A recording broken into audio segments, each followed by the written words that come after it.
So ayan mga grads, dito na naman si Bro Sol. Mag-repair tayo ng vintage na compressor. Itong compressor na to, nagamit ko pa to, yung nagamit ako ng spray, no, nung nagpintura ko gamit ang spray. So ayan. Lugaw pa. Yan. Ito. Medyo matagal na to, vintage na itong compressor na ito. Ngayon, kaya ko kailangan i-repair ay may butas siya sa ilalim. Ito, yung butas niya. Yan, yung butas niya.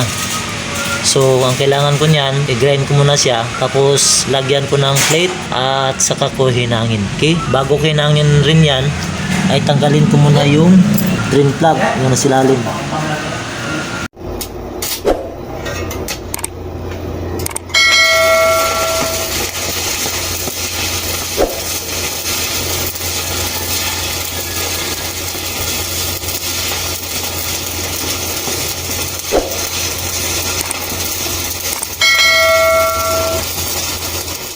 Bangag no? Laki yung butas, sir. Laki butas. Bang isa ka bol. Vintage na ito. Vintage pa, hindi pa panganak sa mo ilan eh. Di pa, ano sir?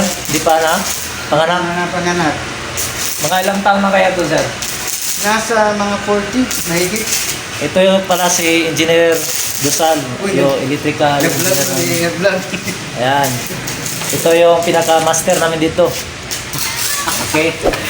So, sa mga subscriber ko po, salamat po sa inyong suporta mga kagrads. At sa mga baguhan pala sa channel ko, please huwag niyo pong kalimutan mag-like, share, comment, at click yung notification bell para updated po kayo sa mga panibagong videos ko po. Okay? So, maraming salamat po sa inyong lahat mga kagrads. Yan. Engineer Dusal. Ito yung hawak niya ng dito.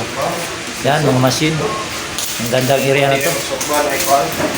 Tapos ito yung mga kalawang boys. Kalawang boys. Meron nagkasa sa dito. May nag-cut ang cook dito. Nag-cut sila ng rice. Sila nag-cook. Ayan. Hello naman dyan mga guys. Hello. Hello guys. Mga kag-garage, ang ginawa namin dito, puro repair. Ayan. Okay.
A6013.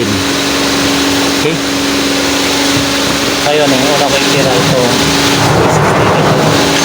So yung current natin 79. Okay.